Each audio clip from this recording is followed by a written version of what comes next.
I am here today with Jason Kennell, a realtor at Keller Williams Realty here in Lubbock. And we are here for the second beer of Oktoberfest. And for this one, we're having Volksbier from Pondaseta Brewing up in Amarillo. So, Jason, thanks for joining me. Absolutely. Cheers. Cheers. So, we want to talk a little bit about first-time home buyers and what that home buying process looks like. And I realize I interrupted you before you got a drink of your beer. So, we've got to start there, right? Got to start Absolutely. there.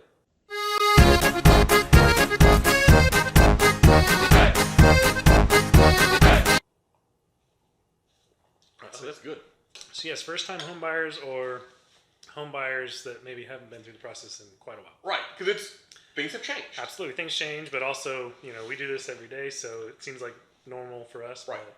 But, somebody that maybe hasn't moved in 10 years, that they may have forgotten a thing or two, so yeah, it doesn't hurt. So what's that? Walk us through it if you don't mind. Okay, so obviously you want to start and reach out to your realtor, and so they can kind of guide you through the process. But really, the step one is the most important to get started is going to be the pre-approval. So you want to find a lender and figure out what that needs to be and get yourself pre-approved. So why is that? I mean, we talk about that all the time, but for people who might not understand, why is pre-approval so important, especially in this market? In this market, yeah, especially in this market. So, I mean, first, you want to know what you can afford, right? There's nothing worse than going into a home that you fall in love with only to find out that you can't afford it. So that's, to minimize broken hearts, that's of course important. But then also just with the market that we're in, a lot of homeowners won't even let people view the home if they're not pre-approved. They're trying to minimize the number of looky loos or just people that are coming through their home, and just with the competitive nature of the market, it's important to have that. It makes your offer a lot stronger. So, cool. All right. So you contacted your realtor. Yeah. You've gone and gotten yourself pre-approved, right, and you've begun that search. Yes. Now we get to start looking at homes. So that's the fun part, right? So go looking for homes, and then once you find that home, make the offer.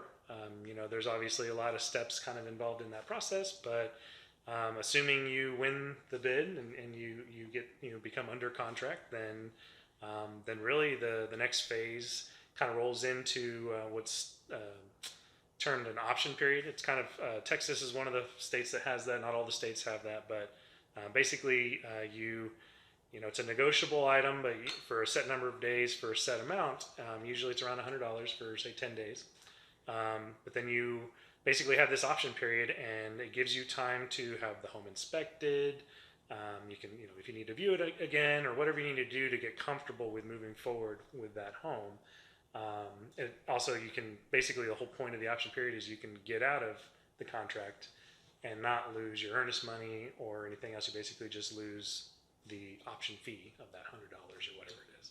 But when you pay that option fee, depending on how it's negotiated, of course, in the contract, that does follow you to closing. That becomes with the earnest money part of your down payment. It actually, if you make it all the way to the end, just like your earnest money, it rolls into your, basically covers your closing costs or your down payment or whatever, and you get it back. So would you ever expect anyone to buy a home without an inspection? I know that's a big part of that option. And with the market as crazy as it got for a while, we were seeing some of that where people were waiving that. I can never recommend it for my clients just because, unless they can afford the risk, and that's their choice, obviously, but you always want to make sure you get that inspection done just so that if there's you're looking for those deal breakers, right? You want to make sure that you're not getting yourself into something that's going to end up costing you a lot more in the long run, or and a lot of times you find things that aren't necessarily a huge deal, but it's important to get taken care of, and that's identified at that point. So you don't want, what was that 80s movie, Tom Hanks in the Money Pit? Yeah, something like that. You don't want to buy one of those. No, you don't want one of those, and that's definitely because it's funny. A lot of the times it looks great on the outside. But there's something, not a lot of times, but sometimes, there's something that you don't really see on the exterior that could become a problem down the road. So, all right, so you get through the option period, you get towards the end of that, and then what's kind of wrapping up the option period? So that's kind of when, assuming, if there are any repairs that need to be done, then basically you negotiate repairs with the seller. Kind of try to come to terms on whatever they're willing to do, what you're willing to do, or what you're willing to forego, and then assuming you can come to terms, Repair amendment is drafted, and then basically at that point you're clear to move past the option period. If you're not able to come to terms, you want to be able to terminate the contract before you move past that point, because otherwise then you're looking at losing your earnest money, which is typically about 1% of the purchase price. So it's not something you want to lose. So, so then we've got, especially in this market, I mean, a lot of times it's been 30 days, but right now it seems to be a lot of times close to 45 days to closing.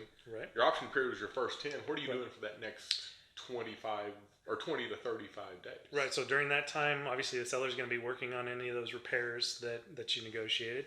And then the title company that you're working with, is going to be working on your title policy, getting that in order.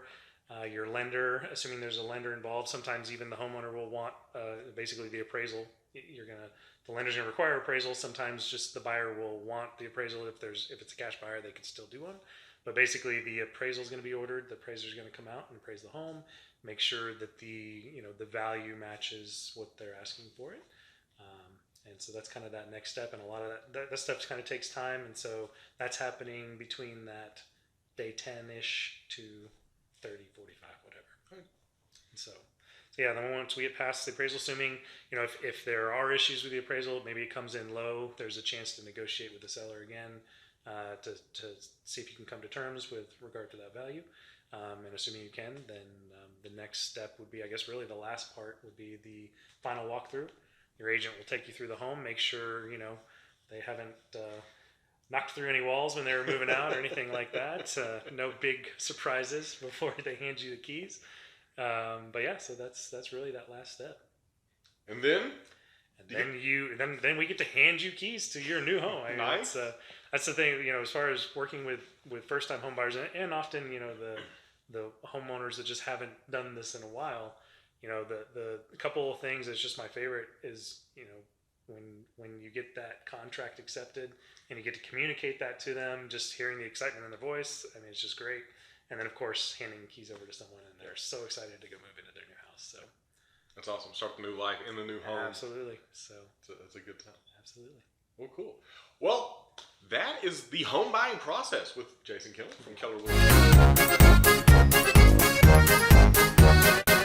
All right. So speaking of school, okay, that's actually how we met. Yeah. We met in a class. Yeah, it was our first one of our first SAE classes, which is one of during your first 2 years as a realtor, there's certain education requirements that are different than the remaining years as a realtor. But yeah, it was that first class, and I think we just got paired off in a group and started chatting, and just we had some common interests, so it kind of worked out. Yeah, absolutely. But to me, that's always something that struck me about you, and because I feel it as well.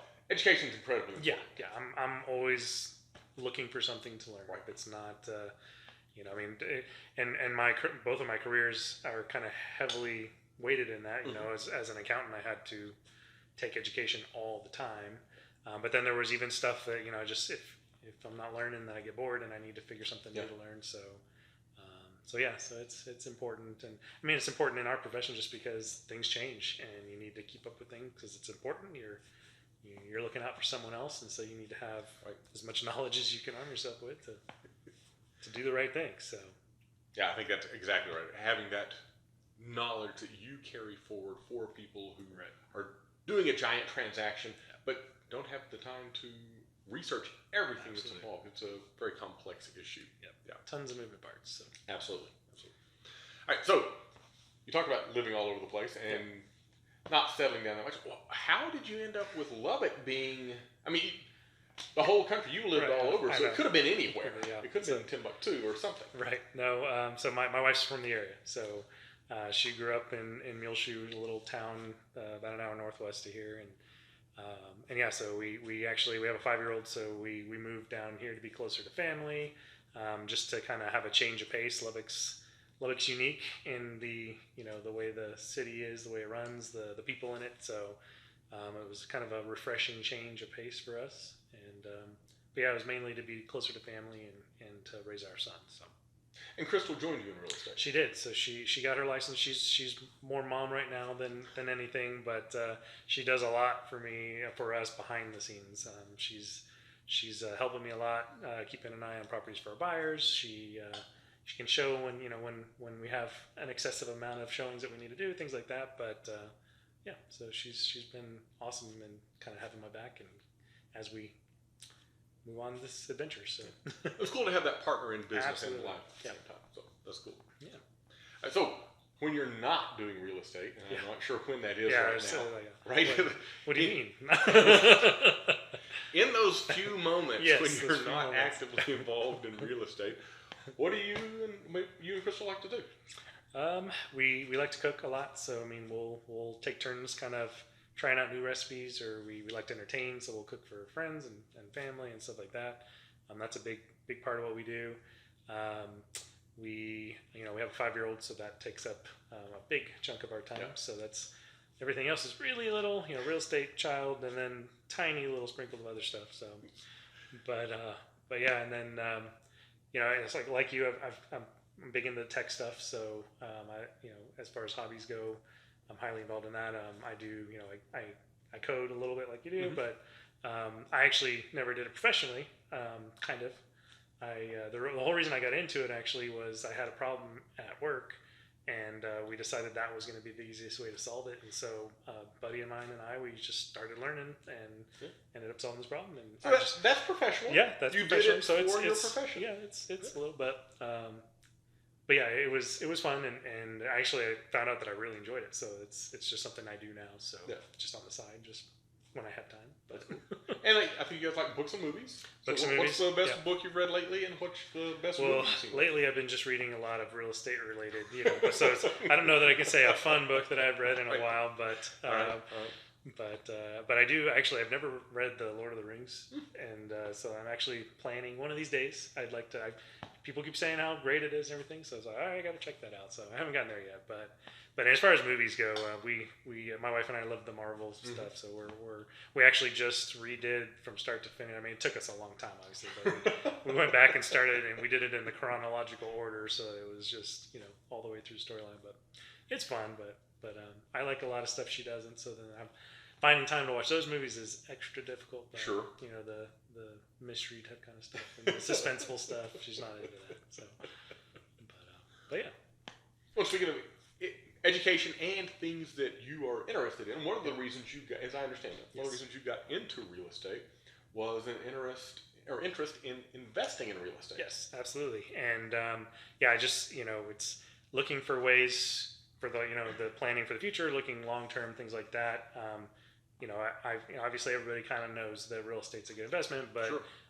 Actually getting into the nitty gritty and actually learning the business, I think that's going to be very beneficial for us. We would like to get into that and start investing and things like that.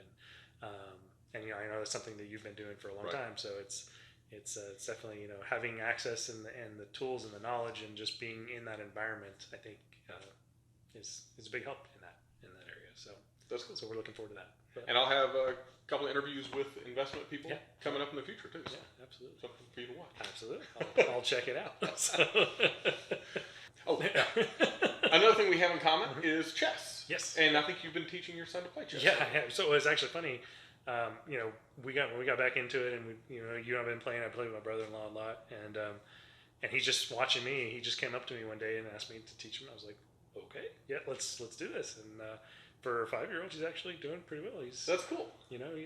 I may give him a little leeway here and there, but there's been a couple times where he's stumped me. I was just like, okay, How did you do that? But yeah, no, he likes it, and it's hit or miss. He'll be really into it for a little while, and then he'll get distracted. But no, that's been fun. But then that's a game I enjoy, and just something you just kind of always have, especially with the way the game, the apps and stuff they have now. It's Right. so easy to just have a game, just kind of get to it when you have time. And Right. It's not like you have to sit down and play a full game and Right. like back whatever. But yeah, no, that's a good time. So That's cool. Well, man, hey, thanks for coming out today. Absolutely. Thanks for chatting with me. Yeah. I appreciate it. you bet. Thanks for And being here. we will see you. You bet. We will see you in the next video.